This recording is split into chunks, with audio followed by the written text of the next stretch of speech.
Out of Order Gun Rights Podcast, episode 65. Welcome to the Out of Order Podcast, your window into the firearms community, exploring those shaping the future of our rights and protecting our lifestyle, laws, legal cases, activism, and self-defense in a candid and honest podcast for our brothers and sisters in arms. Here's your host, James Kalita.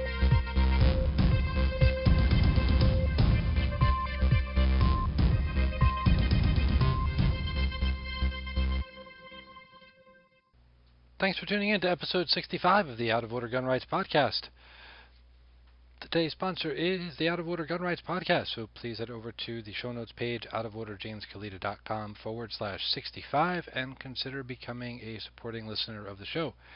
You can contribute through Patreon, and Patreon supporters get a thank you message on the show, as well as access to our members-only Facebook group.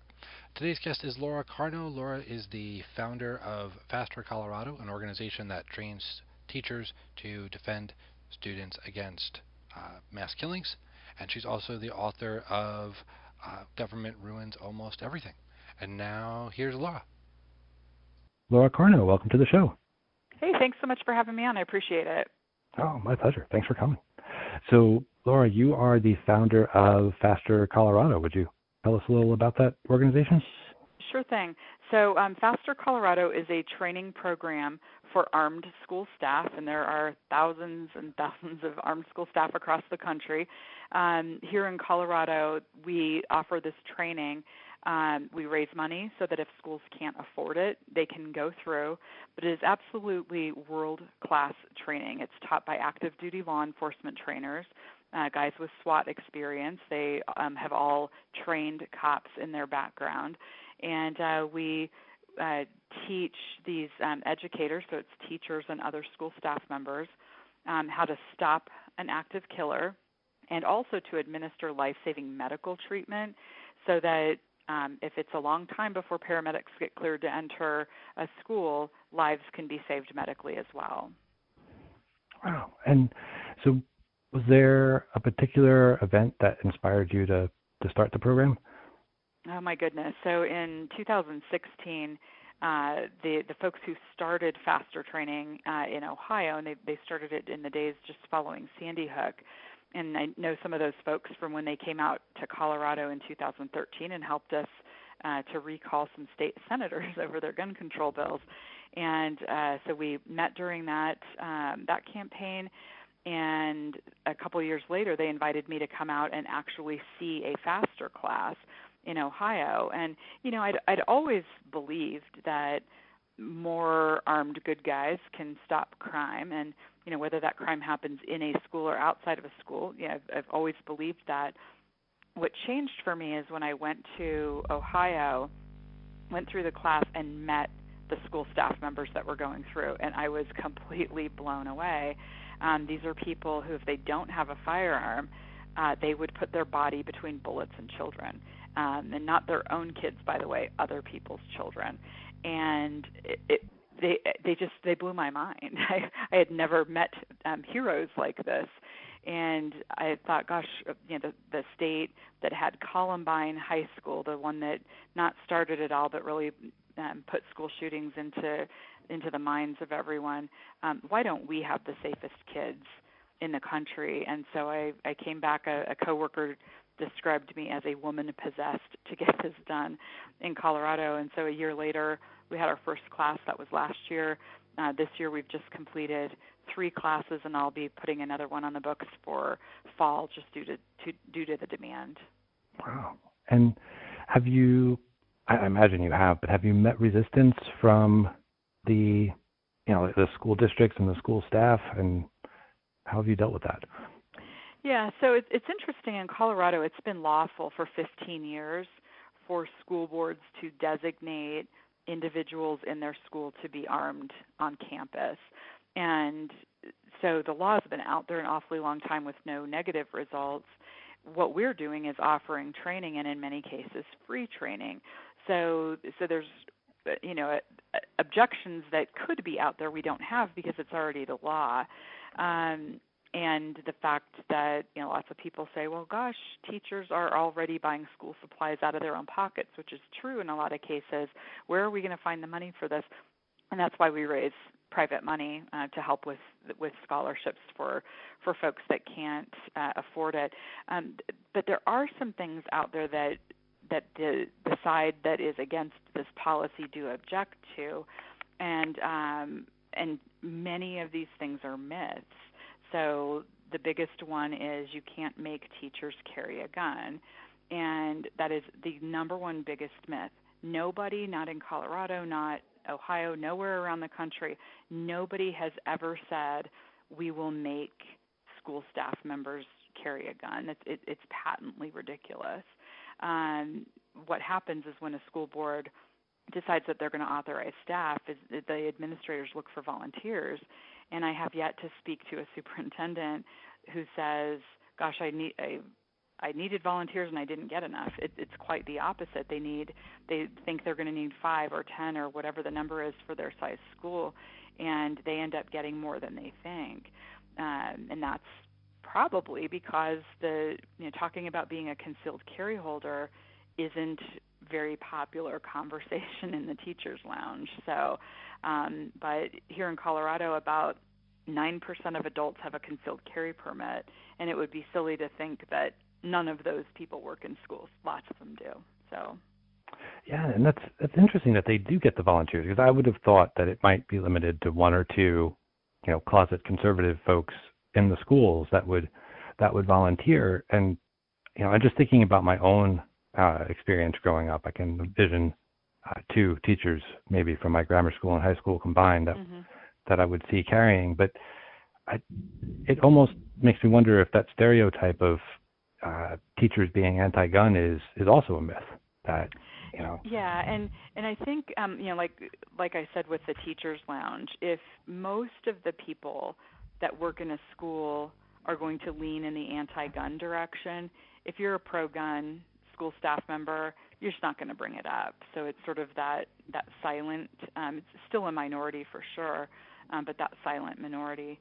And there are also a lot of school staffers that I've talked to in the course of speaking to school boards and that sort of thing, who say, look, I hate guns. I am not a gun person, but I'd be fine being in the classroom next to somebody who's armed, because I actually think we would be safer if the worst happened on our campus. And that's kind of interesting too, to see, maybe they think that more gun control is a good public policy, but they also know that they are sitting ducks in their school, and depending on, they might be 3 minutes or 30 minutes from law enforcement response, and they know that these things are over in 3 to 5 minutes. So school staff don't feel safe, generally speaking, because of everything that's going on, especially since Parkland and Santa Fe that just happened this year. So what advice would you have for someone, maybe, because you basically brought this Ohio program to Colorado. So someone in a state that doesn't have a program like this, do you have advice for them on getting it started, or can they send teachers to your program? Or Yeah, so both Ohio and here in Colorado, we are very open to folks from other states coming and checking out our program, going through it. We have also both had folks from different states come through our program because there is nothing like this in their state. And so I think that there's going to be a lot of opportunity for other folks to pick up that sort of training. And I'll give you an example. We had 3 people come through from a state that requires, in order to be armed on campus, that you have to have an armed security guard license and an unarmed security guard license. But neither of the coursework for those licenses includes stopping an active killer. And that's what this is all about, is stopping an active killer. It's not about, arresting somebody for, having drugs in their backpack or whatever. That's what law enforcement's for. So that's been kind of an interesting phenomenon. We brought this here to Colorado from Ohio, and the folks at Ohio, and by the way, their website is fastersaveslives.org. That's the Ohio kind of the mothership, so to speak, they are very happy to work with other states who want to bring faster to their states. If my schedules out here in Colorado work better for folks to come out to a class here to see what it's all about, we're happy to have folks out here as well. Great. And how many folks have you trained so far? So we're at about 100 here in Colorado. Ohio, I think after this summer training season is 1,700, something like that. So it's we're kind of in our infancy here, but we are. I look at the Ohio example and say this could be the future in Colorado in a few more years, as more, not just as more school boards say, gosh, we should consider this, but as more parents demand of school boards who are elected officials here in Colorado, they are, when you've got somebody running, parents are saying, if you're elected, what's your position on the policy of armed school staff? Because that's the legal process here in Colorado, is that the school board needs to make that decision. So we do get a significant amount of media coverage here in Colorado, as they do in Ohio, and parents see that. And even if politically yesterday maybe they weren't so sure, maybe they liked the gun control arguments, when it comes down to their kid or their grandkid returning home alive every day, not most days, every day, it almost opens people's eyes a little bit differently, and they say, okay, hang on a second. If the goal is children living, not children dying, I'm open to looking at all the potential options to do that.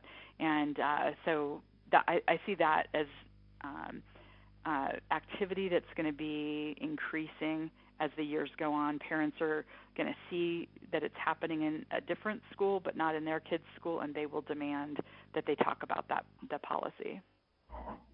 And so, there's a lot of anti-gun, pushback against the idea of people having guns in schools. And while it seems obvious to me that it's the solution, how have you dealt with the objections that it won't help, that teachers can't be qualified, or that it makes the state more dangerous to have armed staff in schools? Yeah, and those are some very common ones that come up. And just to mention for folks listening, at our website, fastercolorado.com, I have a link to both a frequently asked questions document and a busting the myths document, and everything you just brought up is in one of those two. So if folks want to have something that they can hang on to, bring to a school board meeting, that sort of thing, we have that in an easy to print format for them. I'm getting just enough coverage here in Colorado that I do have folks on the anti-gun side who, when I go to speak at an open to the public event, they show up and make sure that I have questions from their side too, which is awfully nice of them. But their questions and their objections are fairly consistent. They're mostly from the group Moms Demand Action. There's a chapter here in Colorado, and there's some other. Colorado Ceasefire also has some folks there sometimes. Some of the things they bring up are, number one, that it takes police officers, X number of weeks or months to go through an academy. How do you possibly train a teacher in this short a period of time? Our answer to that is that we're not training them to be police officers. They will never do a car stop. They will never search a house for drugs. They will never read somebody their Miranda rights. There is one thing they are learning, a very narrow skill set of stopping an active killer from killing their children. So the other response to that is our instructors are active duty law enforcement. They're SWAT guys. They train law enforcement. They train SWAT guys. And they're exactly the right people to be training these educators in this one narrow skill. We also get questions about the law enforcement, when a member of law enforcement is in an actual shootout with somebody, how few of their rounds land on the subject, and does that create extra danger for bystanders and all that kind of stuff. So we're able to answer that one as well. The school staffers, they go through and have to qualify at a level that actually exceeds what law enforcement has to do in Colorado for handgun proficiency when they graduate from the academy. So, and then there's this other very strange question we've just started to get, and by the way, they all have notes, and they ask the questions in precisely the same way. But this one question we've just started to get in the last couple of events has been along the lines of, how do you train teachers not to have an unconscious bias against children of color, because we don't want them killing more brown and black children than white children like law enforcement does. It's phrased just like that. And at the last event that I did, I was co-speaking with a Columbine survivor who's a supporter of our program and of this policy. And, the answer is, if somebody comes in killing your children, nobody cares what their ethnic background is. We are stopping the killer from killing our children. But it's very interesting. We're kind of puzzled after hearing this the last couple of times. I just don't understand. Are they just trying to make it about racism, where this isn't about racism? It's just about saving lives. So it's very interesting. Yeah, that is a very interesting question. That it comes up regularly. So it's almost as though someone's putting it out there. Yeah, and it's just been the last couple of times. So I think as we have our narrative out there, which is just truthful answers to their questions, maybe they feel like they're not being effective at the objections they've had out, and they're coming up with new things. I'm not sure, but to inject racism into this when honestly most of the school killers have not been people of color. And so I'm not sure where they're going with this, but we'll keep an eye on it and see if we can figure out where they're going with it. And Laura, you also authored a book, "The Government Ruins Nearly Everything." Would you like to tell us about that? I did. Yeah, I wrote that a few years ago, and I sort of had this idea. I definitely lean toward that conservative libertarian side. I'm a registered Republican, but I was getting the distinct sense that both sides of the aisle are wrong on certain issues, and they have to do with our personal liberties. And what the commonality was, and I cover 4 very spicy topics: abortion, marriage, schools, and guns. And the commonality is that if you want improvement in any of those areas, why would you turn them over to the government to fix? It breaks nearly everything it touches. And my thesis is that each side of the aisle on different issues says government should control these issues but should stay out of other issues. You flip the side of the aisle, flip the issues, and I take it to a 50,000-foot level and say government isn't set up to fix problems, whether they're big problems or little problems. It doesn't get many things right. Often it even makes problems worse, and you look at it from a gun control standpoint and you say, okay, well, how many murders with firearms happen in Wyoming, where there's not very much gun control? How much violence happens using a firearm in Chicago, where there's lots of gun control, or Detroit or Washington, D.C.? And it's not too difficult to find the conclusion that where government says, hey, let's try and fix this problem by imposing more gun control laws, what happens is that it not only doesn't help, it actually makes things worse, as we've seen in just about every weekend in Chicago. They continue to keep breaking records despite very, very strict gun control. So government has botched that. I also tell a story in the gun chapter of my book about John Annoni in Allentown, Pennsylvania, who has this great program that basically provides some community leadership for kids that might be vulnerable to joining gangs and so forth. But the carrot at the end of the stick for these kids is they get to go hunting and shooting, and they're being, mentored by hunters who are, as we know, the most law-abiding segment of society. And in 20 years, none of John's kids have gotten into trouble with the law. Not just fewer than average, but zero. And that's because John actually cares about saving kids. He grew up in Allentown, and he saw what could happen if you don't have a good family structure. And John saves kids. Nobody in the government and in the ATF is going to wake up and say, I want to save kids in Allentown, PA.